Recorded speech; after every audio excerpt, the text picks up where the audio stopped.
And now, the moment you've all been waiting for. She can do a bit of ass kicking.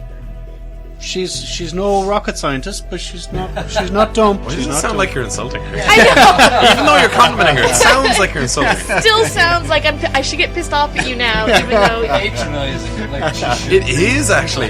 He's basically going for a woman. She's actually.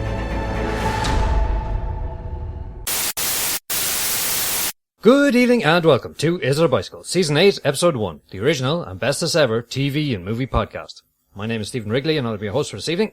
Beside me is a man who reckons he has spent an entire year of his life just staring into his fridge. It's Mike McDonough. Also beside me is a lady who says she wonders how the never-ending story is getting on. Shaun, I love Canadian authority. And also beside me this evening, we have a man who for some reason was bitterly disappointed with the movies Shaft, X-Men, Into the Deep, Snatch, The Box, and Free Willy. Shaun, I love Karen. I was similarly disappointed with Foxcatcher for the same reason. And in the red corner, it's our cuddly killer, a man who put a selfie on top of his Christmas tree, 'cause he's the star. It's Mark, superhero Leonard. This week we hope to discuss some movies in the shape of, a movie in the shape of Foxcatcher, and some TV in the form of The Red Tent and Agent Carter. We'll also have the news, we'll discuss some news and some previews in Coming to a Bicycle near you. So, how are we doing? Welcome back. Yay, New Year! Happy New Year. Season. New year, new season. Good to be Season back. 8, when everything's the best it will be. Are we talking to each other again, or? Yeah. No, Mikey beats Is that who it is? The most agree. pertinent question is after the bike geeks, are we still friends? And do we even care? Listen, we agreed on some witty repartee during the podcast, but between takes, nobody talk or make eye contact. Yeah, I'm only here because of contractual reasons. Prison rules, everybody. Not those rules, Mike. Yeah. That didn't take long. No. It really didn't. Wait, have we gotten all the things? We've zinged Mike for Straight perverse into the new year. things. Yeah. We've had sex jokes. Good. Excellent. Yeah. We're doing Not well even for the 2 minutes in. podcast so far, yeah. Take off that box. Nice. Yeah. So, what do we see over Christmas and New Year's? Did we see anything interesting? Strange or startling? Unusually, Steve, I saw quite a lot of things. Oh, right. So having 2 full weeks off from work, I wasn't as hampered by real life as I often am. And let me tell you, we didn't do a twist of the year, but had we been doing it, I'd probably been very tempted to give it to How to Get Away with Murder in their season finale. Oh, really? Don't know if anyone else has seen that. I'm not going to spoil it because I had my doubts, my very serious doubts about that show. Because as the episodes were continuing, it was becoming more of a Shonda Rhimes show. Everybody had some kind of love triangle. All the love triangles were combining into a love pyramid towards the end. And they kind of moved further away from what was great about the first episode that we reviewed, which was we've just killed somebody, what the hell are we going to do, and all that stuff, and all the tension around that. But they got back to it in the last couple of episodes, and the final couple of scenes in the last episode, sorry, the mid-season finale, it's not the last episode, the mid-season finale was brilliant. So I was really glad we got to catch up on that. Cool. Are you going to continue watching this then, I guess? For sure, yeah, Yeah. definitely. Yeah. Definitely. Is there much mileage in it, do you think? It'll depend what happens really in this next part. See, Shonda puts a lot of effort into the interpersonal relationships and the love and the unrequited love and broken hearts and the cheating and all that stuff in all of her shows. And I can only watch that for a certain amount of time. I usually get a season or two before I get a bit jaded with it. Cause she was looking at ruining Scandal with that season before this one. She's kind of recovered, I think, a bit now. But anyway, it depends what direction she takes, and as long as I keep all that, will I get caught for murdering folk to the front, I'll be happy. Cool. It seems like the longest running TV series and the ones that retain viewers the best are the shows that put what I guess I will call the heroine of their story out in front really early, and then now they're giving you some for free, make you wait and work for the thing that you really want to find out about, whether that be the main couple getting together or what's the mystery of blah blah blah blah blah. Because if they can keep doing that, like Supernatural, once you get those guys shirtless once a season, it's gonna be okay. Like, one question that I had that popped into my head, and I actively wanted to know this about another human being, which is rare. Mike, have you caught up with Arrow yet? No. Oh, you could have broken metal. You got so tense about it. I'm just saying, there's some shirtless stuff that you're going to need to see. I would hurry. Yeah, it's on my to-do list, despite my reservations. Actually, speaking of heroines and twists, one thing we forgot to mention during the bikies was episode 7 of Outlander, when Black Jack was interviewing Claire Balfe. Oh, yeah. And he's revealing his innermost self, and you're kind of wondering, is he a good guy, is he a bad guy? And then there's a resolution to that scene. Which was probably my favorite TV moment of the year after the fight with the Viper. All right. Yeah. Why was it? Because it was so shockingly unexpected. They lead you down one path and then violently veer towards another. It was really, really well done. But, I think, it won't be back till April. April? Yeah, we got to wait for the rest of the season. I watched something that I hadn't watched before. I'd sort of been avoiding it, which was The Big Bang Theory. Yeah. Because I'd heard a lot about it. Most popular show on television. Is it? Most watched. Yeah. It's the most watched show. It's got like 20 million people who watch it. You know, I started watching it. I only got halfway through and I had to switch it off. It was just... Why? You need to stick with it. It's a great TV show. It was just terrible. It just wasn't... Where did you start watching?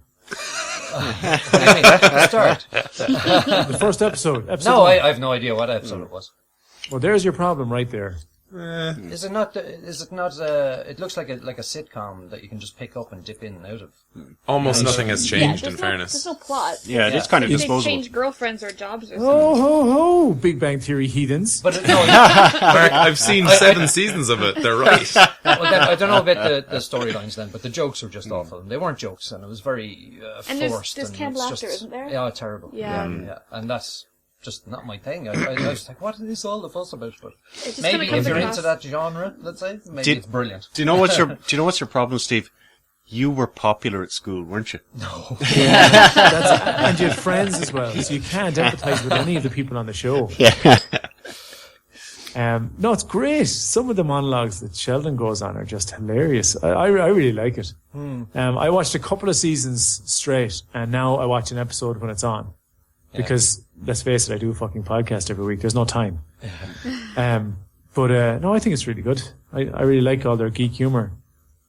A mate of mine, I finally got to catch up with a bunch of people back at home, and there's a rule that one of them has been living by for a long time now, which is that if a girl is wearing a Bazinga t-shirt, he will not flirt with or have copulations with this person. And it finally came up, and he held fast. Attractive lady was wearing a Bazinga t-shirt. He's a film student. He couldn't bring himself. He was like, What's Bazinga? Pardon I was about to Bazinga's say, the- what's Bazinga? Bazinga is Sheldon's catchphrase, which when she was like so into the show, she had a t-shirt of it. Oh, man. okay. Catchphrases. Right. Yeah. Rule number 1 for not watching a show: if they use catchphrases. I think that was a good call by your friend. Yeah. Dumb and Dumber 2. Who saw that? I saw it. What did you think of it? I saw it a few months ago. It was terrible. Did you think so? The movie was really bad. Here's the problem with the movie. It wasn't funny. It really wasn't funny. Like, I really like Jim Carrey. This is a fact. This is solid. I will go to bat for that man Hang on. whenever. Have you seen the first two? The first one, yes. And then I think I've seen Dumb and Dumberer, but they ignored that one in this movie, so I don't think I needed to have seen it. Oh, no, not for storyline, but just the humour. Oh, no, It's I missed out on that one. I think I was the wrong age bracket at the time for the gross out humour. Yeah. But no, this film isn't funny. It's not funny. It's mean in a lot of places. There's maybe one joke that I would think qualifies as a joke per 10 minutes. Genuinely. Like, there's a lot of jokes that don't qualify. Yeah, I mean, there is a lot of crap jokes in it, but I think the quantity, there's quality in there. I think there's maybe one joke per every 10 minutes that's I think okay. there's more than that, yeah. No, but here's the thing. Not only are they insulting people a lot and having a really, really formulaic and basic plot, but the Farrelly brothers and Jim Carrey have both made better comedies of a similar style before. Like, way better. Me, Myself, and Irene is miles ahead of this. And every other Farrelly movie. I think they're very different, though. I don't think so. This is more like a modern-day airplane movie. Sean, how does it compare to other films in a similar genre, like The Interview? Like The Interview? I'm having a bad streak of films, Mark. Seriously. You've seen it? The Interview, yeah. It is. Me and Sean, we didn't tell you about this because we knew you guys would be jealous, but we were actually headhunted by the CIA to watch this film. And no, I shouldn't really be talking about this, but I have a lot of trust in both my fellow podcasters and the bicyclers and bicyclettes. Not to let the cat out of the bag, but we were taken to a secret bunker where you could, if you had the courage, watch The Interview. Of course, we were under genuine fear of our lives the whole time, which made it a little bit difficult to enjoy the film. Is Sean, it true that it has Korean subtitles? Not the version I watched. Sean, what did you think of it? How was it compared to Dumb and Dumber 2? Literally similar flaws. Like, you know what's going to happen throughout. I even think that The Interview had more imagination than Dumb and Dumber 2. Like, legitimately. It had more imagination, but I think they're guilty of the same sins. Like, not funny enough jokes. Not enough funny jokes. Not believable, which I know that's not what you're going for, but there's not even an internal logic to the humor. I don't know, they were just both kind of boring. But would you have expected much from this Dumb and Dumber film? I wouldn't. I thought this would be I like... wasn't That's gonna... the thing. No. That's the thing. You have to go in, it's like lowest common Like denominator. I B-level? did. You know? I did. I was looking for a good B-level movie, and what I got instead was a really bad movie that was worse than Look, that. I give it. There were times I was disgusted at it, but overall, I was really like grossed out by it. But overall, I thought it was a good movie. I'd give it a very lame, limp, unimportant, inconsequential, never going to be heard from again. 2 out of 10. Yeah. A 2? Yeah, You 2. never give anything a 2. Speaking of which, That and The Interview both get 2s. did you see the Razzies? The Interview is doing quite well. I bet it really? is. Yeah. It does not surprise me. I'd probably give The Interview like a 3 or a 4. Oh right. Yeah. It's not a good film. I Yeah, said the very same to my compatriots in the CIA. As they were making us promise not to tell the other guys in the podcast that they brought me and Sean because we're the real talent. They're going to review us badly now on only way you iTunes. know. Those CIA people. And We're what, getting a terrible review from Black Ops .x. what rating of battery do they put in your nipples? Oh my god. Oh, Mike, So- you'd have enjoyed your stay in the bunker, I can tell you. I saw The Drop over Christmas, which is James Gandolfini. Who's in that, Steve? James Gandolfini, and is it Tom Hardy. Tom Hardy, yeah. Right, what was Gandolfini like in that? Very good. Very good. He plays an owner of a bar, and he used to be like a bit of a small-time gangster kind of guy. He was respected, you know. And what do you call it? Their bar is used as a drop house by Chechen terrorists or terrorist gangs who sort of moved in to the area. They actually own his bar now, you know. So, but it's used as a drop house, and he's sort of planning a bit of a heist. And that's kind of there's another love story going on as well, and with Tom Hardy and so on. But yeah, it's really good. It's really good. It's worth a watch. You recommend it, so? Yeah. Because it's one of the ones I was thinking about going to see. Yeah. I actually watched this with Dad as well over did the you? Christmas. Cool. I thought Gandolfini was good. A bit like, it was very blasé. Like, it was the thing that it's something that he could have done, rolling out of bed in the morning. Yeah. You know what I mean? Like, so I didn't think it was special. It was just, he was good. You know, like Yeah. he did everything the way he needed to. Tom Hardy was good, characteristically, but in a slightly different way. I actually kind of preferred the parts where his love story was happening and how at a loss he was for some basic human things his character seemed to not be good Me at. too. I think you're right. Yeah. But you get the feeling partway through the movie that there's a slow burn that you're coming to, like there's a climax that you're going to come to, and then once you get that inkling, you're like, oh well, okay, well now I'm expecting this and I'm waiting for this to happen, and it is tense, and the build up is fine, but I feel like what you get in the end was a predictable. Not even a twist. You know what I mean? I think it was just it was an inevitable culmination. Yeah. But it could have been more, and I would have liked to have seen more of it. It was almost like, Mark, you gave a review of The Equalizer last season, and it was in my head. I think I was doing a similar thing where I was going, they're spending a lot of time making us think this one thing about Tom Hardy's character. I wonder if he might be the opposite. Because they're kind of hinting that that's the case. So it was just a case of, oh, well, they've built up this thing, and now let's break it. What would you give it? What would I give that? That was better. I think it was maybe a bit above average. I enjoyed it. Dad loved it. I give it a 6. I give it a 6 out of 10. I think I'd give it a 7. Yeah, I really enjoyed it. You know, speaking of Tom Hardy, that the film Locke is on Irish Netflix now. So I might finally get to watch it one day and see what a film about a man driving a car got so much recognition for. Oh, it's a great film. That is a great film. So did you see Well anything worth it, else Jonah. over Christmas? I watched John Carter today. I recorded it over Christmas. It was on TV with your man that plays Riggs on Friday Night Lights. Taylor Kitsch. Thank you, Taylor Kitsch. Kitsch. Yeah, John Carter's a really terrible film. Oh, really? It just... Yeah. You know, I wanted him to do well as a superhero, but, like, he starts in a western, then he touches some magic thing that takes him to this alien world of, like, green aliens and... Mars. Oh, is he on Mars? He's John Carter of Mars. That's a big point in the movie.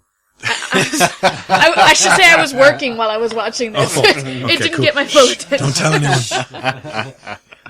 Well, it's okay. I could play in the background while I work. The two are not exclusive. Yeah, but it was disappointing. It was as bad as I'd heard it was. So. What would you give it? I don't know, 3 maybe. 3. Wow. That's pretty bad. We had shit Christmases. Yeah. Like, for watching stuff. Someone tell me about Tusk. Oh, that's me as well. So I spent the first 2 days of the new year with 12 film students who I love and adore, but whenever I watch a film with them, I have certain worries, you know, a certain, what's going to happen? Are we all just going to shit over something without ever giving it a chance? But instead, we put in Kevin Smith's latest film, Tusk, which is inspired by group voting on Twitter and by a podcast where he talked about the story, which ended up being the film's idea. So Tusk is about a podcaster who interviews people and makes fun of them when they're famous on the internet, who goes to Canada and gets caught up in some trouble with a guy who makes him into a walrus. Oh, I remember the trailer for this. Oh, it looks so disturbing. Yeah, so here's the thing. It turns a bit. Here's the thing. No, but it sounds see that funny, coming. but it looks so scary, Steve. Yeah. So here's the thing, right? The reaction that we all had was, for 15 to 25 minutes, we all looked at each other being really quiet and watching the movie going, I can't tell you if, is this good? Is this a good movie, or is it just we don't want to say it's bad yet? So, because what they were doing was making us dislike the main character on purpose, which isn't fun. It's like not fun to do for a while. So then bad things start happening to him after so long of a fucking wait.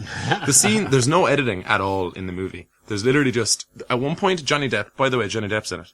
At one point, Johnny Depp has a scene where he just talks about stuff that happened fucking ages ago for 25 minutes. Oh, God. It's not funny. It's not interesting. It's Johnny Depp doing ridiculous shit because that's what he gets paid for. Like, hey, do you have any personality quirks you'd like to do? Yeah, actually, could I cross my eyes every now and then? Do they give him a hat? $1 million. Yes, he has a hat. Yes, he has prosthetics on his face. The point is, it's frustrating and annoying, and then you get the big reveal. And it's like, oh, what the fuck? And one of my mates turns and looks at me and goes, it's changed. I like it now. What? That lasted 5 minutes. It then becomes a really shitty, not edited at all thing with maybe 3 or 4 really nice ideas and a load of bad performances. Guess what? It's getting 2 spin-offs. Oh my 2. Johnny Depp's daughter and I think Kevin Smith's daughter, are in a movie now called Yoga Hosers. It's set in Canada and they're slackers and they're stupid and not charismatic and it's going to be terrible and I hate the world and Johnny Depp's getting a spin-off too and that's going to be shit as well. So, when I saw the trailer for that movie, it reminded me of, like, dehumanizing gore like the human centipede. Yeah, it was very like that. It was very, very, very like that. Yeah. I liked the idea better than the human centipede, but everything around the idea was just shit. Wow. I would give it because it was interesting, like, in fairness, it was interesting, I would give it a 3. I think, I'm generous enough to give it a 3, but most of the people in the room would have gone 1. And do you think it was shit because of the story or because it was in Canada? No, it wasn't that. It was shit because nobody else worked on it but Kevin Smith and the actors. Let me tell you this, though. Yoga Hosers is going to be amazing. God, it doesn't make any sense. Okay. Bah humbug. let's move on. Let's talk about the first of our movies, which is Foxcatcher. Mark. Foxcatcher tells the story of the Schultz brothers, Olympic wrestling medalists who begin to train with John Dupont? John E. DuPont. John DuPont, thank you. Yes, John E. DuPont, at his Foxcatcher ranch, where he sets up a training facility and invites a whole bunch of wrestlers down there. And the story goes on from there. This film reminds me in one way of the discussion we had around, what's the one about the two Formula One car driver guys? Rush. Oh, yeah. Rush. It reminds me about that because you could consider the events in the film not to be spoilery because probably anyone involved in wrestling knows about them. Yeah. But I'm not going to talk about them because I think nobody in Ireland would have heard of these guys or anything about the events in it. I would guess. I could be wrong. But I'm just going to put that out there. I'm going to leave that out of it. So Yeah. feel free to review it. God, I'm going to have to Google it now. I didn't know until I was watching it that it was based on real life events. Oh, yeah.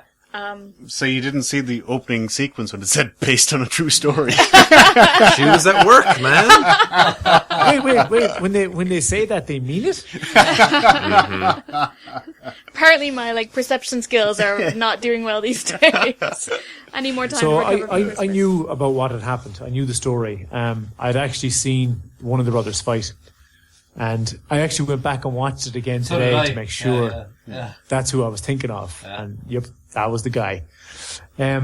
So Steve Carell, I haven't seen him in too many serious things. But I think this has to be a contender for his magnum opus already. Definitely. He is brilliant in it. Isn't he? As John let me just DuPont. say, Yeah. let me say outright that this film was probably built up a bit too much for me, right?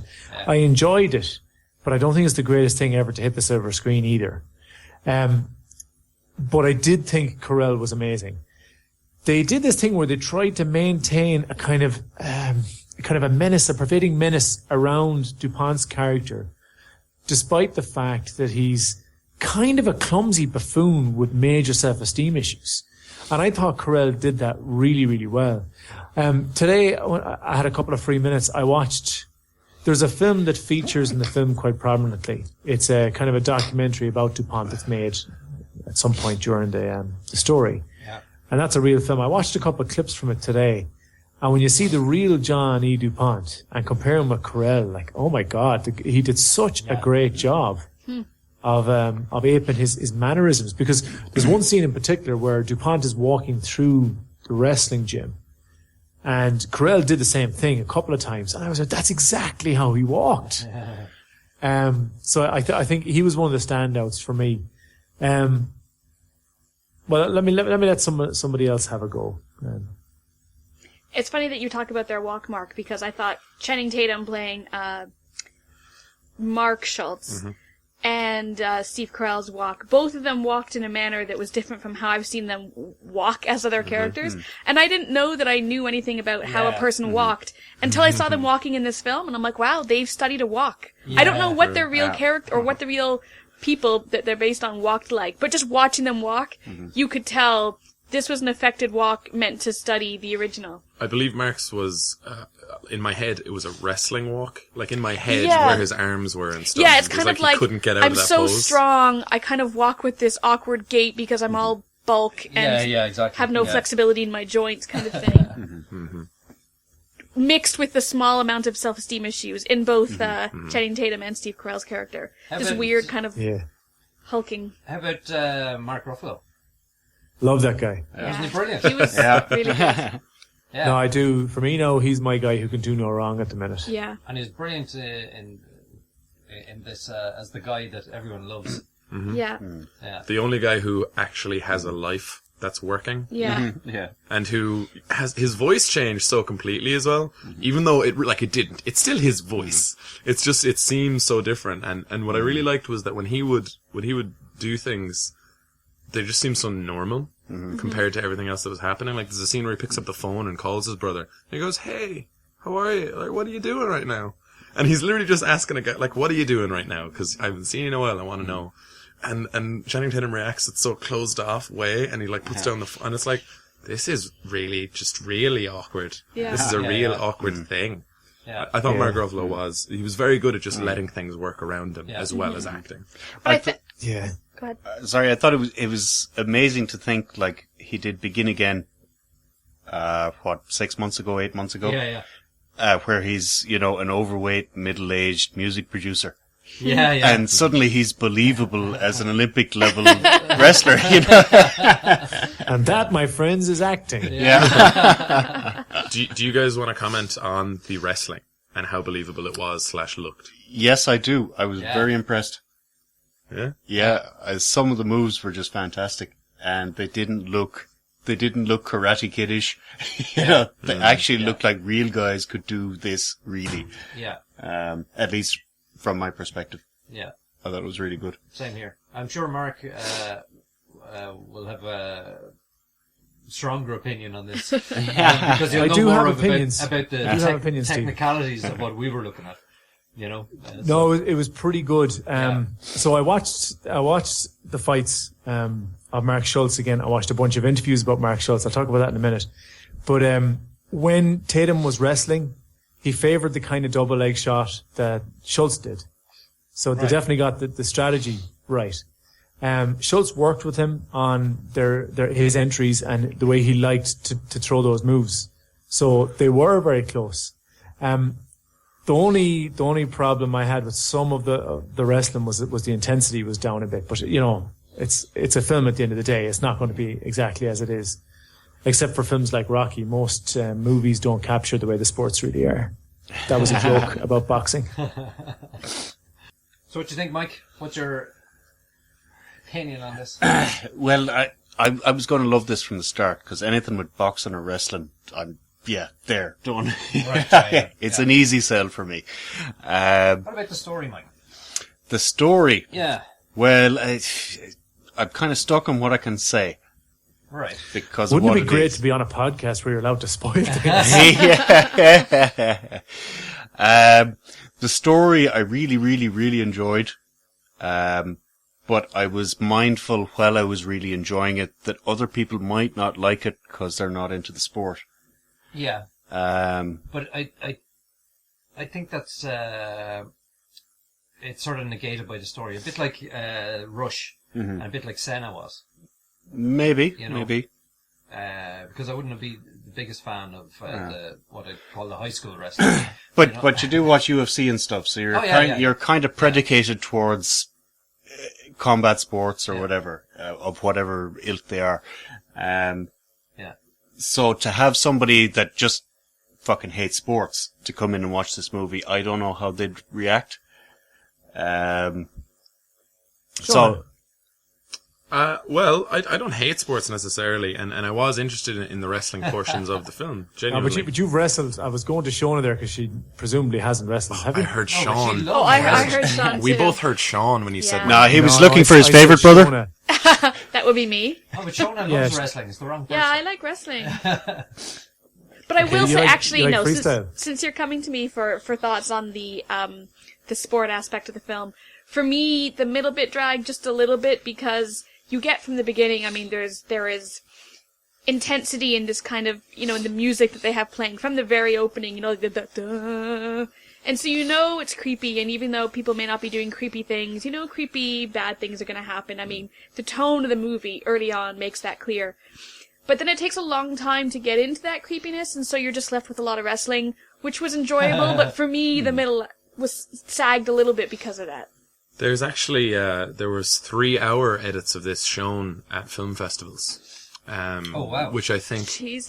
does show because I agree with a lot of the praise that you guys are heaping on this, but I think that there's also something to be critiqued about that I'm going to move on to now. There's a middle section, as you described, Shauna, where there's a completely, in my opinion, undeserved, unearned character change / development, which should have been the pivot about which an amazing performance turned, but instead just felt incredibly rushed. where there's a scene where Channing Tatum, I don't know, morphs into a bleached rent boy, allowing himself to be manhandled. You know what it reminded me of was Beyond the Candelabra. What do you call it? Beyond the Candelabra with Matt Damon. Liberace. Oh, come on, it wasn't that. No, I know it wasn't, but it just look. It just the scenario. It was out of nowhere, though. It was the scenario. It was the out rich of older nowhere. guy, Very true. You know, It just, and it what was the just fuck? like, I was like, was he in the sun or is it lemon juice or what? You know. Yeah. In my opinion, it was, and I'm positive that that's where those scenes must have been. You know what I mean? Like, it must have been in that middle, and they were worried about that.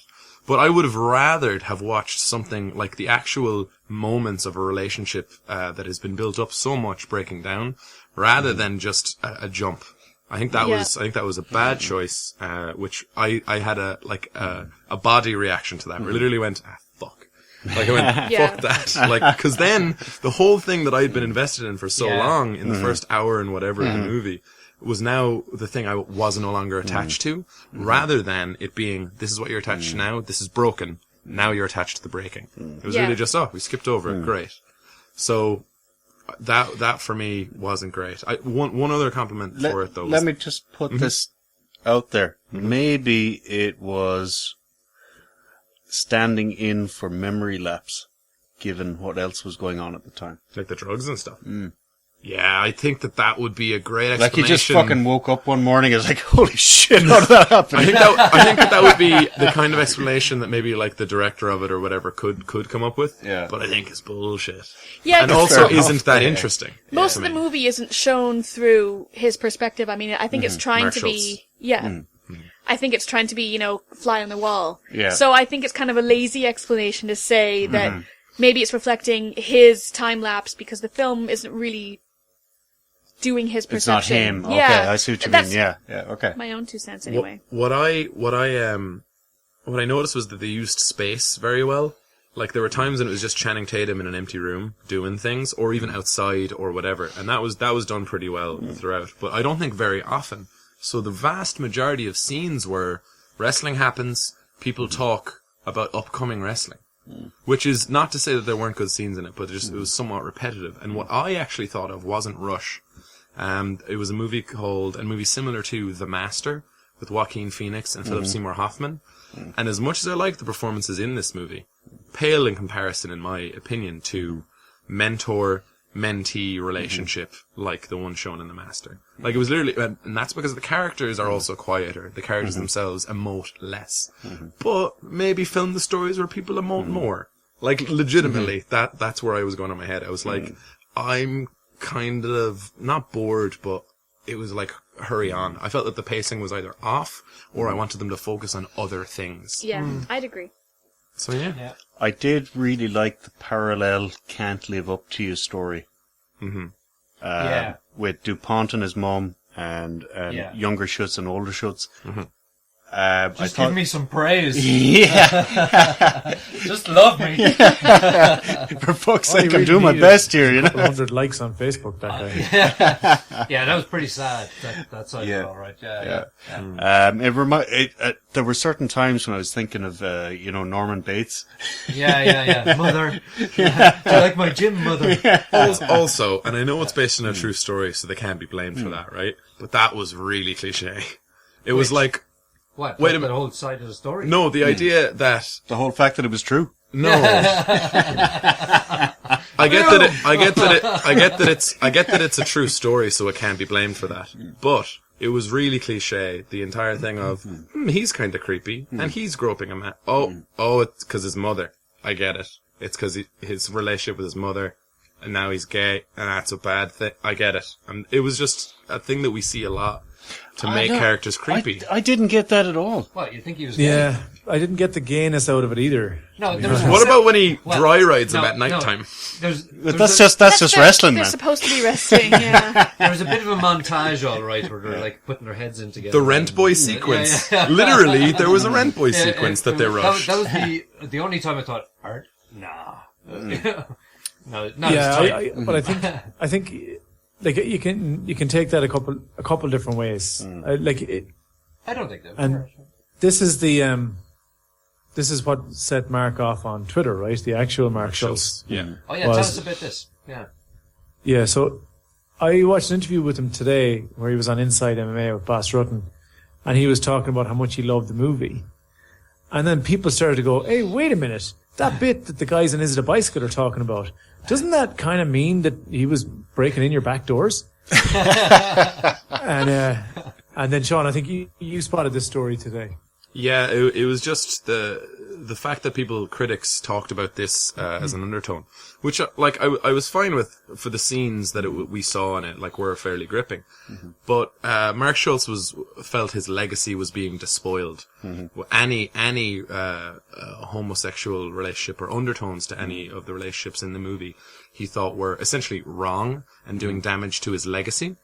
So there's a lot of tweets that he deleted that were literally just him saying he would end the director's career, that this guy was done in Hollywood, watch me do it, like I'm going to end you. Oh, he freaked the fuck out. Yeah. He's a giant man. I felt, I would have been worried. No, it was kind of a bit, just really OTT, but they're all within a few hours, weren't they? Well, yeah. But so also it's Twitter, it's the internet. Was he on a bender and just the following morning, So. But he didn't delete them all, and the following day he stood by them.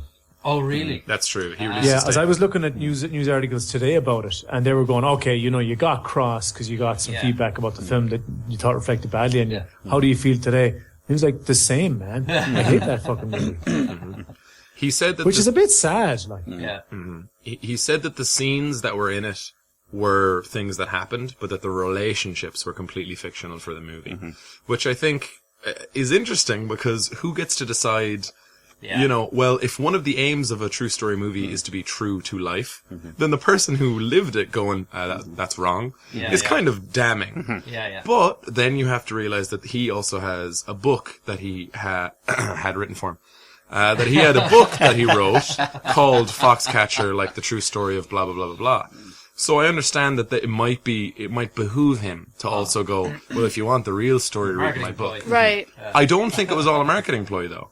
I think that if you get a script and you go, wrestling, that's a bit gay. I could gay that up. Who wants an Oscar? Who wants an Oscar? I bet everybody wants an Oscar. Hey, Channing Tatum, you want to get felt up and get an Oscar? I had one of the things in the interview that I watched I've been saving up because I thought it was absolutely hilarious, and it also contributed to me thinking that Channing did a great job on representing the complete lack of self-belief that this Olympic gold medalist had, which is, it's the mind boggles that can be a person, right? But that aside, he was talking about how much Channing Tatum worked with him, right? And he was really milking this, like, say, oh no, I worked with Channing the whole time. We talked about wrestling. I took him through my moves. I taught him how he could widen his lats a bit more. And I was going, why would Channing Tatum need you to tell him how to widen his lats? You deluded ass. But anyway. What the whole thing... Can he listen to this? What the whole thing makes me think of is, especially the way you told that story, is if Mark Schultz is having a bit of a worry about his legacy and what people think about him, much in the way characters in the movie do. And then I think, you know what would be a really interesting movie to watch? Someone who lived a traumatic true story being really shitty about the true story after it's been made into a film and he signed away the rights. I'd watch that movie. I'd watch Foxcatcher too. I would. But I have to say, I didn't interpret it sexually at all. I did. A lot. Me either. I thought this. On this. I thought DuPont was somebody who was motivated not by sex, but by the intense need for validation and acceptance. And I didn't see, because wrestling is a physical sport, you can say, oh, it's two guys, sweaty guys rolling around, that's gay. But that, for me, wasn't overdone. It's just fucking wrestling. Yeah. But I felt like it wasn't even just the wrestling scenes where this happened. It was, for example, Channing Tatum shaving him, being followed immediately by a scene of Channing Tatum being woken up in the middle of the night, and then laying on the ground, looking almost direct at camera. No, but it was a very serious scene, looking almost directly at camera, while Steve Carell's character just was on top of him, just touching him a lot, trying to move him and being incapable. Steve Carell wants to win. He's coming up for a competition. I think it's No, part Shaun- of his repressed personality. Sean, Yeah. I got the same vibe, but no, I think I just missed it while I was watching it. A lot of people It's didn't. just like, no, it's not that kind of... No, I did... I know what you mean. I Yeah, did it think doesn't about mean you're it, wrong. Like because it you can struck look at me. it that way for sure. Yeah, it definitely struck Yeah. me, but then I think I felt that, no, that's not kind of what they're trying to say. Yeah. You know, The only I think they inkling were I trying to got, say it for a part of the movie. yeah, it's the only inkling in the whole movie was just during that scene when the camera does a close up on Channing Tatum's face that you think, you know, we're obviously supposed to see in his face that this isn't just wrestling. Just that one scene for me, I think wasn't just wrestling for Channing Tatum. There was a line being crossed. And you're right, Sean, there were lots of other creepy, weird elements of intimacy that, yeah, with the shaving, and then kind of even after he finishes, he's kind of on the ground, almost like in a supplicating position in front of Steve Carell, kind of like swatting at his knee, like, give me attention. And it was this, it stopped being professional mentor-mentee relationship. It was definitely a portrayal of that relationship degrading and deteriorating, but I guess the way I came out in the end with this movie is that it was good, but I think there's a better movie that might be in the editing room. Genuinely. Ah, okay, yeah. Okay, so do we want to mark this? Mark. It's not going to be my favorite film of the year. I don't think there's quite a lot of good about this film. I think Shaun and Shauna, you probably touched on a lot of the parts that weren't great about it. But I would recommend people see it. I think it's worth a watch. For me, it's a 7. 7. Okay, Shauna. I mostly liked it. It didn't completely capture my attention, but I think it's a story well told. I don't think that just because... I don't know that it's necessarily worth a movie. Anyways, I think the acting is what stands out in the film, but I would give it an enjoyable 7. I agree people should watch it, but it's not one of my favorite films, but it's well done. Cool. Sean. I agree. The acting's are the reason to go see it, and I would give it a 7 as well. Mike. I really liked this movie. I thought the acting was fantastic. I didn't know the story, so I was a bit surprised what happened. And the only thing I would say is if you're not into sports, you might not like this. But for me, yeah, I might even push this out to an 8. Nice, right. Yeah, I enjoyed this. Has its flaws as we talked about, but I really enjoyed it for the most part. 7.5 for me. Hey, mind them fractions, pie. Mind them fractions. No, I'll have to keep it to 7. Yeah. But yeah, it's a good strong 7. Okay, cool. Well, this is nearly 7. Well, 7, 8, and 7. Yeah. 6. Was it 6 for you? I think you said 7. I think you should have 7. I think she I did think as you well, did. but we're not recording this, so there's no way. No way we could no one rewind this can prove right what now. I said or It never did not happened. say. It's not like everyone listening to this could rewind this right now. Next up. Tweet us at Is It a Bicycle? What did Shona rate Foxcatcher? Hashtag Shauna sucks. Hashtag Shaun Shona's the best for favorite. Okay, next up we've first of our TV, which is Agent Carter. Agent Carter, spinning out directly out of Captain America, the First Avenger. Agent Carter follows Agent Peggy Carter in post-World War II America as part of the scientific reserve, essentially the body that becomes S.H.I.E.L.D., which we know from other movies and TV shows. It's about Peggy in a world where men are coming back from the war, where she's being pushed to the sidelines because of her gender, trying to essentially battle the forces of espionage and weird science, like a 1940s Alias. Very good. So what do you think? Me? Yeah. I watched the first and second episode of this show as they came out at the same time on ABC. I wasn't sure if I was going to like this. I was worried I'd have to come in here hat in hand and be like, yeah, it's just trying to make money. But no, I genuinely enjoyed this. And spy stuff isn't even my genre. Like, it really isn't. And I was trying to figure out why I liked this more than other spy things that we've watched. And in part it is that I know the universe and the Marvel Cinematic Universe, like, touches that they had in it. But really it's because there is that extra layer of the fantastical and the scientific.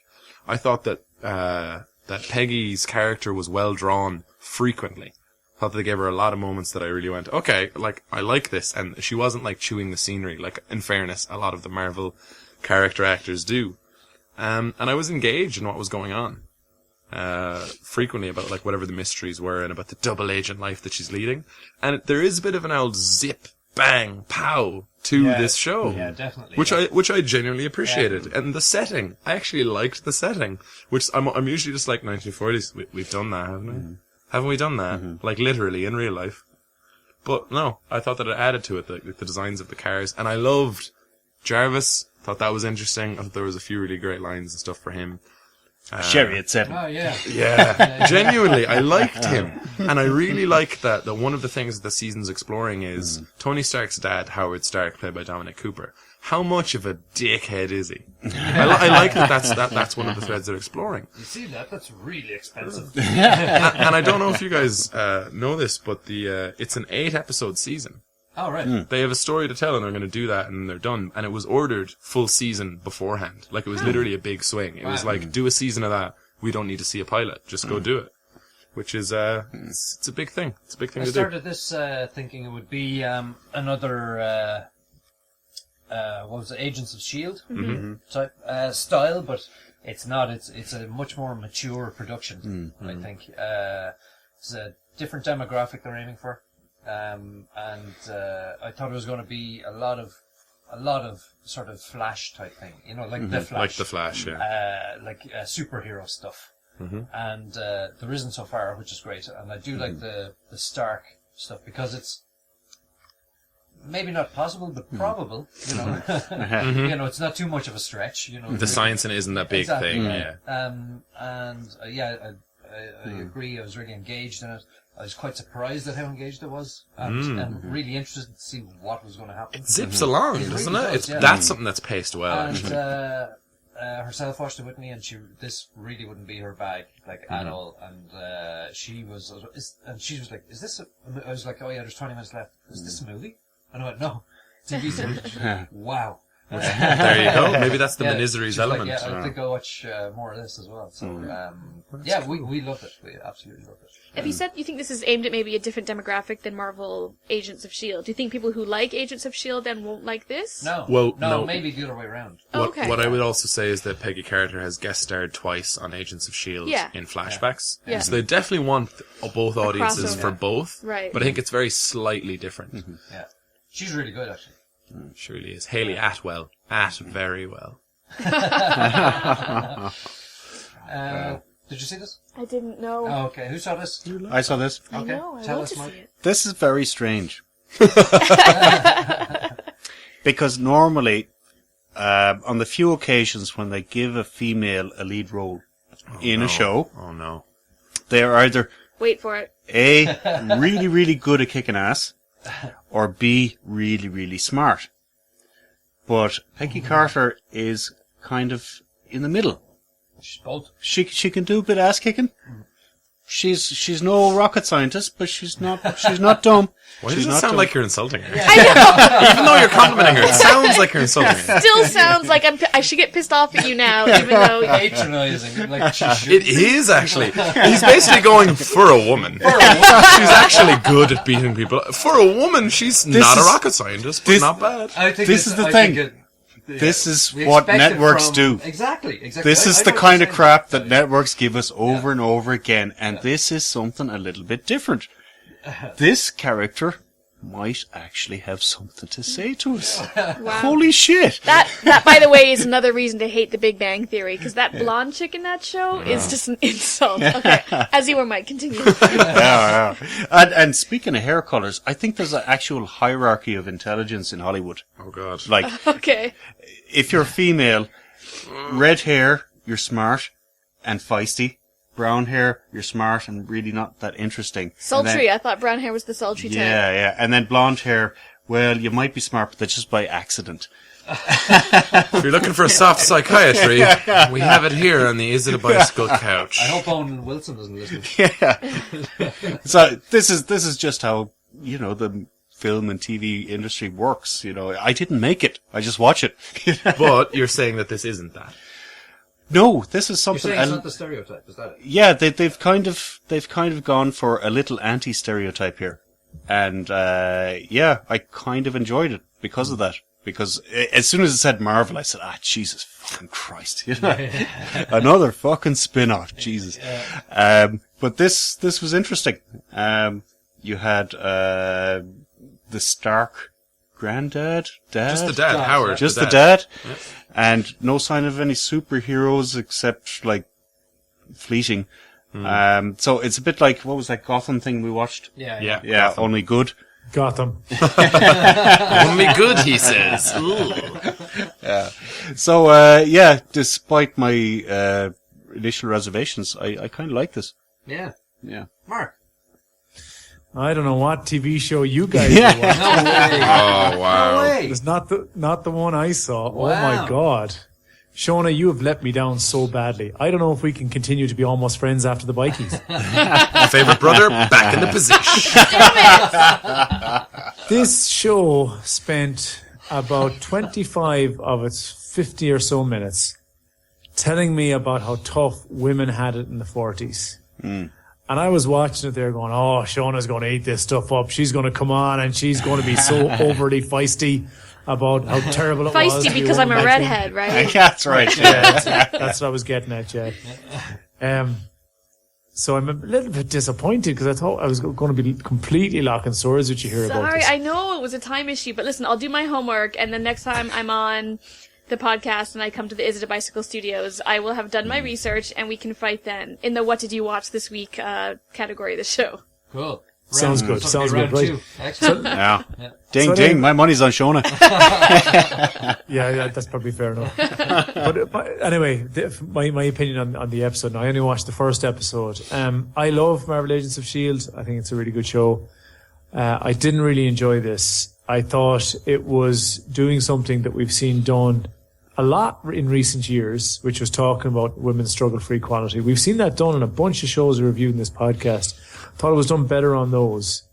There was a period in the show where she starts to use her feminine wiles, and there was a part in the show where she warns a guy not to defend her just because she's a woman. And I was kind of going, right, look, pick a side, right? And I just didn't find that very contiguous. Really? Wow. 'Cause Into- that made perfect sense Yeah, to it made me. sense to me, yeah.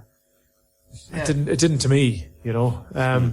Are you in favour of being treated as an equal, or do you want to be, you know, an inferior being because you're a woman? Wait, she wanted to be treated as an equal, which was the reason for both of the things you just said. No, it wasn't. She used the fact that she was a woman so that people would ignore her a bunch of places. Yeah, because she can do whatever she wants. Didn't seem contiguous to me. So we can disagree about it. We've done it You're before. just a pig, Mark. That's all it is. Mike said that. Maybe that's the case. And after that, I wasn't all that pushed. I dislike when women fight guys that outweigh them and defeat them in a manner. I that know, I isn't knew this would be an issue. I knew it, yeah. Yeah. No, women can beat up men in very strict circumstances, and if they adhere to those, I'm fine with it. That would be marriage, right? More or less. No. There's plenty of women around the world that can kick men's asses, right? But not if they outweigh them and they're double their weight. By the same token, if a guy is outweighed by someone who is double his weight, he can't beat him up either. Yeah. And that always sticks in my craw. And she did some pretty unbelievable things in the show to get out of trouble. And at one stage, a fight had just started and she wasn't doing very well. And I was going, I said to Michelle, who was watching it with me, I said, well, she's just been hit a couple of times by a 90-odd kilo guy. She's probably going to turn the tables real soon. And sure enough, she did. Yeah. And like, I know it's fantasy violence, right? You have to accept it. Yeah, well, I was just going to say that's the fair bit. enough. That was the superhero bit. Yeah. You know. I also didn't like the setting. And I don't know, was it just because I don't have an interest in that period? It kind of reminded me of Mad Men in a way, although it's obviously that's set a lot after that. Only Yeah. about 10 years. It did, especially the inter-office relations. That's what really Right. hit me hard. Yeah. Definitely. I just thought of Mad Men. But the worlds were Yeah. similar because they're both drawing on the real world at that time, right? Exactly. Yeah. I think that's a feature, not a flaw. I didn't I didn't enjoy it anyway, to make a long story short. I don't want to keep going on about it because, plainly I'm in the minority. Steve, I think you liked it as well, did you? I did, very much so, yeah. Yeah. And I'll be watching more of it. I think I'm just more, flabbergasted that I was really expecting, Jesus, but no, I really, really enjoyed it. I'm shocked and appalled, actually. First of the season. Go Steve. Can I give it two things that got me? And I swear to God, I wasn't doing the checklist in my head that I do. Like, while I was watching Foxcatcher, I was in the mode. You know what I mean? Like, logging things as they happen, thinking about them, whatever. Yeah. But for this, a few things happened where I was just watching the show, as opposed to going, no, I'm out of the world. I'm not there right now. Yeah, exactly. One of them was... Well, go on, yeah, sorry. So one of them was, they instead of what Agents of S.H.I.E.L.D. does, which is they make snide remarks to the movies because, haha, you're never going to see these people here.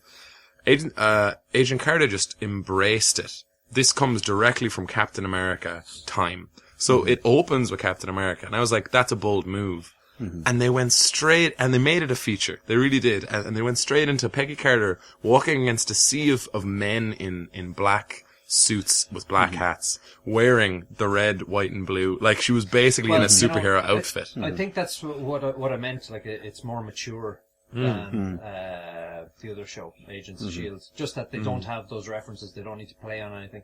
There's no stupid jokes or... But they just include them. They just go, this is the world. This is just it. That's the facts. There's no need to have this other narrative going on, So.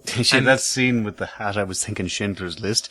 Yeah. Oh, wow. I was just going, she's dressed like Captain America. If Captain America wore a lady's pantsuit. But no, the other thing that they did, because I don't know if you guys got to this in the second ep, but one of the running stylized things they do in the second episode is, and this is a real thing as well, Captain America's radio show. They literally have a radio show that she keeps walking into places where it's playing, where like Bethy Cargler or whatever it is this like damsel in distress who keeps going, please help, and she's like, oh my God, please turn that fucking thing off. But the idea that you have to follow in the footsteps literally of Captain America, and as well as being a woman and all that stuff, they're finding fun ways to do that, as opposed to what I guess I was worried that what Mark saw would be what I saw, which is harping on about women's lib, which I don't know, I guess I expected this show not to harp on about it, but to just have it because Include it's that. integral. Can I mention something on that? I'd love it if you did. There was a scene where she was talking to a waitress.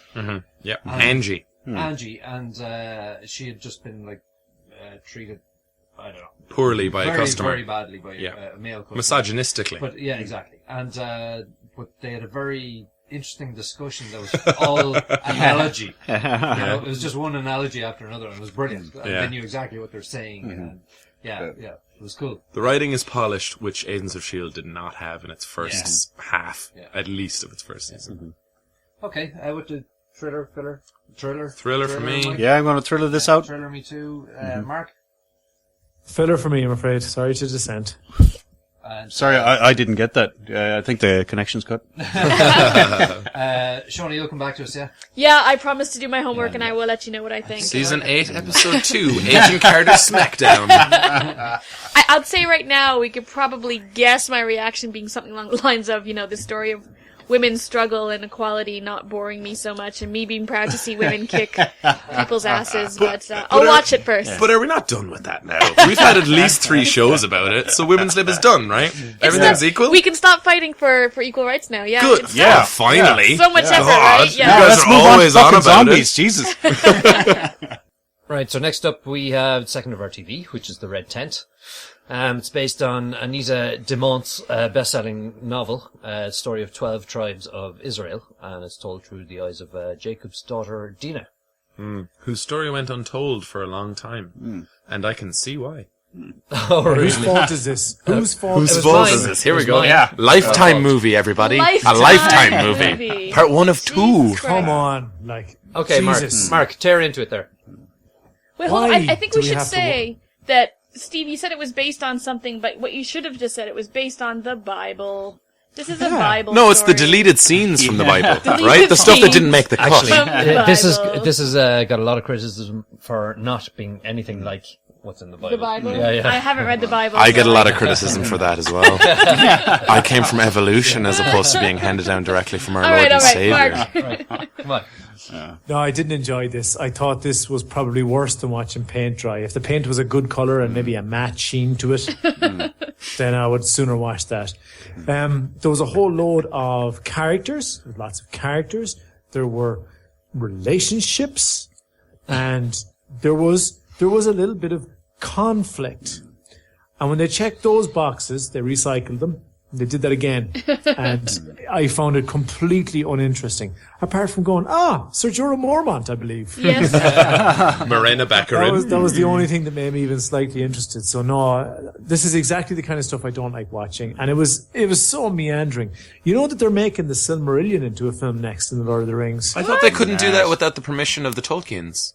I'm really worried that the Silmarillion is going to be like this. That it's because the book, the Silmarillion, is really hard to read. It is true. Like the Lord of the Rings is tough at times, but the Silmarillion is way worse. And Because they have all those words strung together. Those made-up words strung together. 20 years I've been reading that book. Figure out the joke. So there's Minnie Driver, Marina Morena Baccarin. Baccarin, and Rebecca Ferguson in this. Mike, what did you think of this? Oh, holy Jesus. This was awful. Apart from the whole it's not in the Bible thing, my suspension of disbelief was destroyed at the idea of four sisters that all got along so fucking well. That's funny ending something. It was just horrific, you know. And one other thing I thought was really funny was you have like Minnie Drivers in it, and then like most of the time she's not in it because it's the younger version of her. So you have a Minnie. Oh God! When you're amusing yourself with your own wordplay, it's not a good thing you're watching. One for the best of there, Steve. Yeah, it's just horrific. I'll hand it over to somebody else. Jonah. Do you want me to like it more because I'm a woman and it's about women in their red tent? No, we want you to like it more because it's on Lifetime. And I mean, while you're, washing clothing and dishes, that's all you watch, right? Alright, so what I will say is that I enjoyed the idea that they were focusing on a woman's perspective, from a biblical story. The name, the red tent, comes from, can you believe it, a red tent that the women of this village have, where they all go to menstruate, and inside the red tent is this lovely, woman-friendly space where no man goes, and they worship their own god. Like and yoga. It's Woman World. Like yoga. It's Pilates. There's a lot of, telling of stories, and it's like this really, friendly woman space. I'm sure there's a better way to describe it. Friendly woman space. Oh, like gossiping at a hairdresser's. I'm sorry if this is actually insulting. I'm trying to insult the show. So I liked that idea. Me too. But they're all sisters though, Steve, so I wasn't gonna go there. Me too. But That's the first of the year, Steve. Fair play, yeah. so I knew nothing about this movie. I didn't know that it was based on the Bible. So like in the opening scenes, I could not tell what period this movie was based in because it seemed like it was supposed to be based on something really old, but none of the characters acted in any way believable to the period that it looked like they were trying to portray. It looked like they were like Jane Austen characters in the Bible, like, Hey man, I saw a man, and what did you do? Oh, I kissed him. What did you? I can't imagine biblical era women having conversations like that. And throughout watching this episode, that was my main issue, I think, is kind of the suspension of disbelief. I wanted to kind of get into the story because, I mean, it was romantic, and they were trying to make, I think, the characters from biblical era be more relatable to current audiences. So, like, the dialogue and even the flirting, everything was very modernized. And it kept completely jolting me out of what was supposed to be me buying into a scene. And their names too. They did the whole Matthew, Mark, Luke, and John thing. Yeah. Because there's like Rachel and Rebecca. Yeah. You know. Yeah. Those are from the Bible, doll. Bible names. But like the scene where, what's her name? Minnie Driver's daughter is like flirting with the prince guy, who looks like he was trying to be, You can do it. I know who you're thinking of, but I want you to get it. I can't remember his name. Jason Momoa. Jason Momoa. You got it. By yourself. What's his character's name? Khal Drogo. Khal Drogo. Oh god, I forget everything. Yeah, he looked like Khal Drogo in terms of the facial hair and the Was eyeliner. it not Khal Drogo? It wasn't No. Drogo, no. He's like half the size of Drogo. It was Diet Drogo. Diet Drogo is right. Drogo Light. Drogo Zero. See, after The Hobbit, I don't know who's a big person and who's a small person anymore with cameras. And They let me down. They fooled me. So anyways, by the time we got to the scene where, they get to the palace, the movie had just jumped a shark and become completely farcical. Up until then, I was kind of willing it to be a lovely story about feminism from the Bible, but it just became even more ridiculous than it sounds. And so by the time we got to the end of the episode, it was like, yeah, okay, I saw that coming, and so did everyone else, and yeah, what are you going to do? It's a Lifetime movie. It looks exactly like Lifetime movies look. All of them are like saccharine and predictable, and the acting was terrible. Even the Jorah Mormount's mom, who I was later informed won an Oscar or was nominated for an Oscar. It's easy. I'd do it if I felt like it. Her character was like the worst act. Like every line she delivered, she was like, "You are an insolent child. How did your father raise you? With too much freedom." This is the meaning of the movie.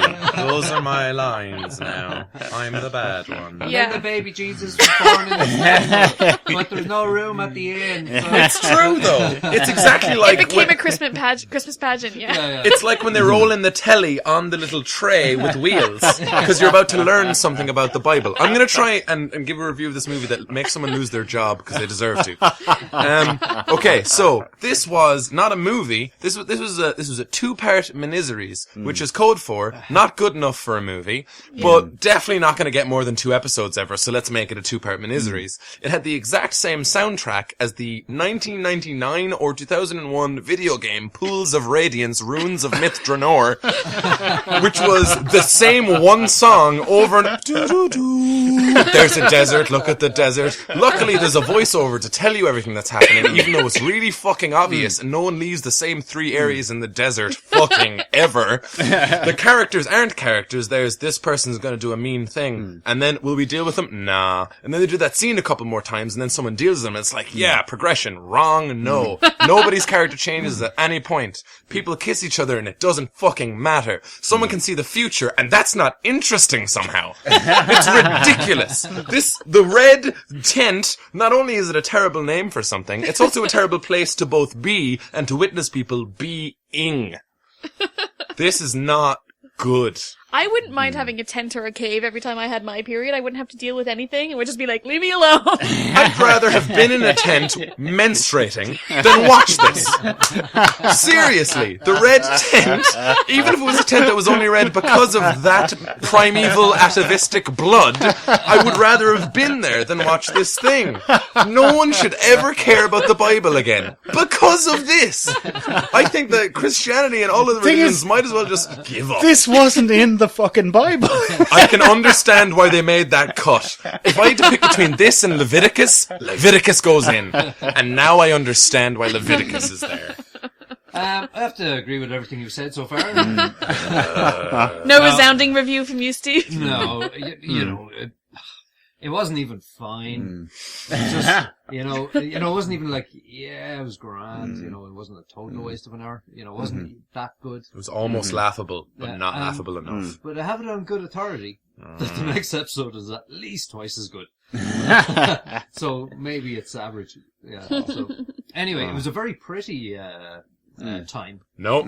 There was one dude. It was a very clean time. There's a lot of clean people in there. And pretty, yeah. There was one dude who did some really good, like, color tinting editing. He was like, you know what? Oh, That looks good with everyone's skin palette. This is and you know what? That guy, I'm glad he got paid. The best thing I can say about this is that it created jobs. Yeah. I like your point, Shaun, that the world that they're painting, everyone lives in this like dusty village in a desert by the mountains. Life is very kind of bare necessities of food and copulation and, you know, a period tent. As Sister you do. wives. Yeah. And then, like, nobody, like, it's not a big deal that one of them can see the future. Nope. He's just, like, the asshole with the nice coat. He can see things that you cannot. All right, Grand so. Yeah. I don't What's like him for dinner? still. I don't like him still, but all right, if you say so, Pop. Yeah, but he's shit at shepherding. What a shit shepherd, man. Why could we see him running off in the future? Huh? Tell me that now, huh? He's still a wanker. I'll be at my cards. How can he see the future? Right. Right. So, it's filler all around then, I guess. I wish there was another category to condemn this to. Yes, I believe this is filler. It did make me want to listen to the Joseph soundtrack again, because every time he was on screen in my head, I was like, Joseph was an unimportant slave who found he liked his master. So I'm going to listen to that, but Joseph I'm not was going a Mountie. He was an unimportant slave who found he liked his master. Consequently, worked much harder, even with devotion. I listened to the British version growing up. It's weird. I didn't know that musical liked slavery. That's interesting. We need to have a new episode of Shona singing outtakes. Oh my god, if we can get enough for this season, it'll be glorious. Sing something from the Red Tent monologues. Go for it. 50 Shades of Red. Right, okay, moving on. Next up, we have some previews in Coming to a Bicycle near you. Yep, it's filler for me as well, Steve. I said, That's the best of. That's the best of moment. That's great. Oh, and Mark had the great paint drying thing at the start, but then nobody talked to him for a long time. I thought you gave the first review on this. He did, but I mean, He never got to say his final Oh, no, I word. just said filler all around then, rather than individuals. Yeah, Yeah, Mark, but sorry. you were looking at It's fine, us. Mark. You were looking at us, Steve. It's fine. Mark's crying right now. I was I could including have him in been the in room. bed He feels like hours he's ago. not in the room. That's the problem. it's embarrassing to watch your older brother cry. Okay, moving on. We'll watch some previews. crying from Coming to a laughter. Bicycle near you.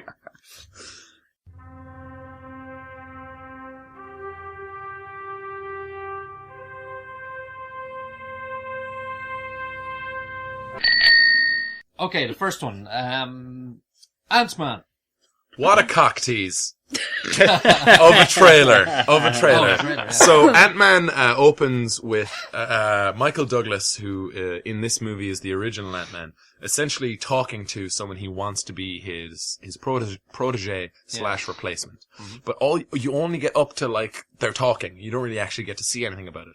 Ant-Man is a film that is being marketed as a heist movie, where a character can shrink and communicate with ants, and is going to do this to steal something, and it's really important that he does this. But all the trailer really does is give the comic book nerds a little gee up, like a little like, hey, whoa, what's going on here? You don't know, and we won't tell you for another 3 months. That's my only problem with this as a trailer. So is there Otherwise, I Comic-Con like it. in 3 months or something. I'm thinking. Yeah. I hope to God I get to see more of this movie before it comes out. Usually I avoid these things for movies. Yeah. But I had a lot of faith in this when Edgar Wright was the director and writer.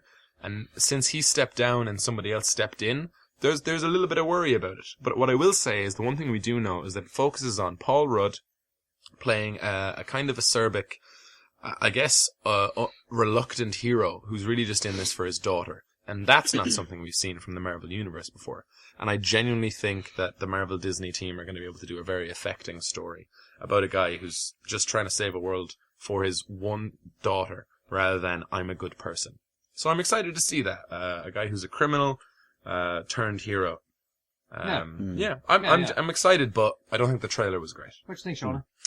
Have you guys seen the ant-sized Ant-Man trailer? Mm-hmm. That's really cute. It's just this tiny little thing you can't see because it's for Ant-Man.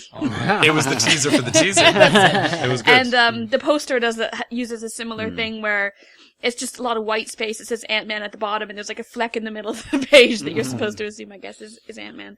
Very clever. I don't know anything about Ant-Man. All I know is that I hate the name, but they addressed that in the trailer. They have a which is killer, great. they have a Which is killer great. lampshade joke at the end, where it's like, is it too late to change the name? Yeah. Good job, Paul Rudd. Because it's the only thing you're like, I like Marvel films, and I like Paul Rudd, so I'm You're in. I'm in. Yeah. Mark, But you I in? hope. Oh, sorry. Listen, You have more. Oh, Paul Rudd. Yeah, sorry. Go on. I have just because I'm a woman, Steve. You can't tell me to stop talking and to stop having opinions. Always with the woman thing. Jesus wow. Christ. I thought we decided that we were all equal now. Can we not tell Yeah, you to shut the fuck up? Is that It's not a what we're fucking doing? gender-free zone, man. Jesus Christ. Especially over Mike's. No, what I was just gonna Whoa. Oh, God. Now I wish I wasn't on their side. what I was just gonna say is that I've got one foot in the door because I like Paul Rudd and I like Marvel films, but I've got one foot out the door because I'm like, it's a movie about an ant. But because they make fun of it in the trailer, I'm keeping an open mind. Does he not just ride an ant? Yeah. Okay, hold on. Just a second. Just a quick second. He rides an ant like one would ride a horse. For not recreational purposes, but to get from point A to point Transportation B. purposes. Thank you. Yeah. Mark, what do you think of this? Yeah, I'm looking forward to seeing the film, Steve. Okay. Is it a bicycle? I suppose so, yeah. I think the guys have covered it. It's a minute-long trailer. Yeah. There's only so much you can pull out of it. I had a very similar reaction on the couch beside me. I watched this trailer with Michelle, and she was going, Ant-Man. The whole time. A superhero, Ant-Man. You never mentioned Ant-Man before. Who is he like? And I said, well, he's this guy. And then I went, just watch the trailer. So the joke about, is it too late to change the name was appreciated in our house as well. So yeah, I'm looking forward to seeing it. Yeah. There's one thing that people have been in uproar about is that a character near and dear to many Marvel people's hearts, a founding member of the Avengers and the comic books, Janet Van Dyne, is not going to be in this movie. But her daughter, played by Evangeline Lilly, will. So what people are wondering is, did they just get rid of one of the most important female characters in Marvel because we didn't have time? I'd say Mike is pretty delighted, actually. It's more airtime. It's just interesting. Well, for people who don't know Ant-Man, there's one thing I'm going to throw out there. If they were to take the Ultimate Universe Ant-Man tack, like they've been doing with all the other Marvel films, we may end up addressing the area of domestic abuse in this movie. Oh, spoiler. I don't think it is, because I don't think they're going to do it. No, it's out there in the comics. Sean's right. Like, I don't think they're going to do Can't it, see but I'd them be going there in a interested. movie. It'd be really interesting. If they're not going to do alcoholic... That's instantly switching it from 12s to 15s. If they're not going to do alcoholic Tony Stark, they're not going to do this. When is this being released? This is released next summer, I believe. This summer, 2015? Yeah. Okay. yeah, it is, yeah. Cool. The next one was The Longest Ride. Mm. What did you think of this? Two love stories. Who you asking? Oh yeah, Nicholas Sparks movie. Oh, there you go. More like he doesn't, right? More like he doesn't, Sparks. Nicholas tried, right? What a loser. Shauna, you go. During the trailer, you see a lot of from the writer of, and then there's a lot of like The Notebook, and they named like 20 other movies that are all like sappy love story. Dear Reminder, John. everybody, this is a sappy love story. It looks kind of like The Notebook, and that there's parallel lives of old guy talking about him falling in love with a woman back in like the 40s, and then he's talking to two people who are falling in love, who are like rodeo clowns or something. Wait, whoa. One of them is a rodeo cowboy. The other is, a girl who likes a man. That's her character. And she wears flannel shirts. Yeah, because Texas. Yeah. I don't know. So yeah, people fall in love. Characters weren't sketched very well in the trailer. I guess we can't blame them. It's a trailer. What I would say about this is that the first half of this trailer is the most generic thing I've ever seen in the world. It's literally like this guy, Hey, your hat. this girl, No, keep it. keep it. I love you. Wait, I'm not supposed to say that yet. Yeah. And then they introduce the other character, which is played by Alan Alda, and it's like, oh, I'm dying, so I'm going to reflect on my relationship. I suppose that's a good time to do it. But the idea that they will learn about love from this, it's very samey as The Notebook, and I would love to give this the red tent treatment. I would love to do that. However, I watched this the whole time going, nah, no, stupid, no, cliche, no. Yeah. And yet at the end, I swear to God, I choked up a bit. I literally just went, well, gee, I hope it works out. Fuck! You're in the best trailer yet this year. Yeah. They got me. Mark, what do you think of this? I probably won't get stuck with watching this, I'd say. I'd say Because it it's done very well in your eyes. I thought this was your kind of thing, Mark. Yeah, Mark, Yeah. you love these kind of cliched You romance fucking stories, love right? crime. You love it. You hate No, women's I lib and you don't. love romance stories. Isn't that your thing? No. There's two very distinct genres that you guys are confusing now. There are the romance dramas and there are the romance comedies. And I prefer the latter. This is most definitely the former. Yeah. Yeah. Like, watching the first 20 minutes of Fault in Our Stars made me want to go on a homicidal rage. Oh, that was the other one. Yeah. And while I did love The Notebook, I think The Notebook is in a genre all of its own. It's the best Notebook film ever made. It is true what you say. It's the best Notebook sequel, yeah. Yeah, I don't think this film is going to hold a candle to that. But I pitched it to Michelle, going, do you want me to pick up the book? Do you want to read the book, or do we wait till this comes out and have a look at it? Like, and she seemed mildly interested in getting the book, so I'm going to push that agenda, because sometimes when she reads the book, she doesn't want to ruin it with the film. And that's what I'm hoping for. Clever manipulation of your significant other, man. Mike. It started out, I thought, rodeos. Oh. We should have a rodeo movie. That'd be cool. Yeah. And then they got all sad. Yeah. And I thought, this is going to suck. Yeah. And then it Kept ended. thinking it. and then the trailer was over. That's what I think. Yeah. It looks like watching this movie really will be the longest ride. Whoa. Am I right? Did you see what I did about there? Somebody loved That's me. the thing. High five, Sean. Yay, someone So, loved me forever. I don't know what Bring the it in. running time Bring it is, in. but I have a feeling it's going to be quite a long one. You know, there's what, 3 stories in there? I think it's 2. I think Well, it's there's just... there's one two that main ones. talking to old dude and then the 2 love stories. That's That's true. true. Yeah, The yeah. middle Yeah. pivot. Yeah, The middle exactly, pivot. yeah. You know what I think? Alan Alda's going to do a great performance, and those 2 unknowns will remain so. I suppose the thing everybody is wondering is if he's going to hold out for 10 seconds. And Oh, Jesus. But because rodeos, right? And then Well, the I joke like what you did there, Mike. the joke I is like sex. it. Yeah. The joke is Okay, orgasms. the next one we saw was Sex. Dragon Blade, and it's about lost Roman soldiers trying to navigate their way through China. It's about John Cusack meets Jackie Chan. Meets Adrian Brody. Yeah. Oh yeah. This fucking trailer. This fucking trailer. It started off okay. It did indeed. And then I was sort of going, what? What? John Cusack doesn't fit any of the races you No. mentioned, by the way. You know what? He's not Roman. He's not Asian. As much as I like John Cusack, I'm, What's up with the casting? it's going to be interesting. Jackie Chan is fine. It might be just a trailer. I think, and here's the worst part, right?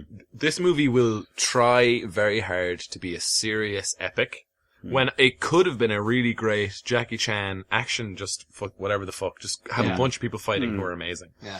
But the line that kills it in the trailer is that Adrian Brody does a really intense Yes! lean in on John Cusack. We're going to do it right now. yeah. He does do a it, really do it. intense lean in where he goes, of course he's committed a crime. His crime was taking my place in your heart. And then you're like, just fucking kiss. Which is fine. If they build this as a romance within a Could do military better. story, Could do that's better. fine. Yeah. But what it seems to be is, I'm gonna make you do this convoluted thing that's gonna end with me attacking you at the end probably anyway. But Jackie Chan looks like he's having fun. He does. I love Jackie He Chan. always does. And Jackie Chan loves films are fun. great, Yeah. but like, They what the always hell are. is John Cusack and Adrian Brody doing in this know. film? John Cusack has no idea what he's doing. I'd believe it if he had no agent. Like he's talking, and I'm like, high fidelity, gross point blank. That's all I see. Go do more of that. I know. Well, no, it's not even that he's bad. It's just that what is he doing now? Like I he's been can't- in more B movies than I think most it's- B movie it's actors like, now. It's an interesting choice. Let's hope if it goes well. Let's That's what say it is. he read it and he went, "That sounds fucking class," but he true. didn't picture himself in it. But then he just did it anyway. Yeah. What's interesting is that you're using the same defense I use for Nicolas Cage. Oh yeah. So I swear to God, Yeah, you know yeah, what? yeah. Fuck it. I'm on Steve's side. This movie's gonna be amazing, right, Steve? Yeah, right. There we go. Dragon Blade. We're gonna watch Stupid it name anyway. for a stupid movie. I think the funniest thing is getting people who can speak English quite well to pretend they can't speak English very well. Jackie Chan's English is only alright, by the way. It's you watch better the than it is in this bloopers- fucking trailer. No, it's not. If you watch the bloopers for his movies, he can't speak that great. Yes, Steve. What do you reckon? So this trailer started out now at, come on. Yeah. Why is there subtitles on it? They're in English. And I thought at the start it was going to be one of these bloody stupid martial arts films that don't make sense. Unlike the greats like Bloodsport and Best of the Best. But as the film wore on, and I kind of got into it a little bit. So by the time it got to the end of the trailer, I said, I might actually want to watch this, I think, just to see. Because the one thing I hate above all things, and it was popularized in the West by Crouching Tiger, Hidden Dragon, is people who can fly for no reason. Yeah. Fucking hate that. Yeah. And I was very afraid it was going to start happening all over the shop in this, but it didn't seem to. And then the Roman soldiers appeared, and I went, really? I was kind of interested. So yeah, I would give this an old watch. Look. Yeah. If it's Jackie Chan's stunt team, I think it'll be great. Yeah. Genuinely. True. If it's his stunt team, And I'll his watch own this insurance movie. company. Yeah, fuck. Lunatic. Anyway, so that's it for this week. Oh, What? episode 1, that's it. That's it. Yeah. Wow. Yeah. That's the start of it. New season. God damn. Yeah. I hope people enjoyed this and I have know. no problem showing that on iTunes. It can only end well. Yeah. It would be great if people reviewed this on iTunes. On iTunes. This is Shaun speaking, the one that you do the things that he wants, please. Please. Right, we leave it there for this week. So from Mike, Mark, Steve, Shaun, and Shona, stay classy.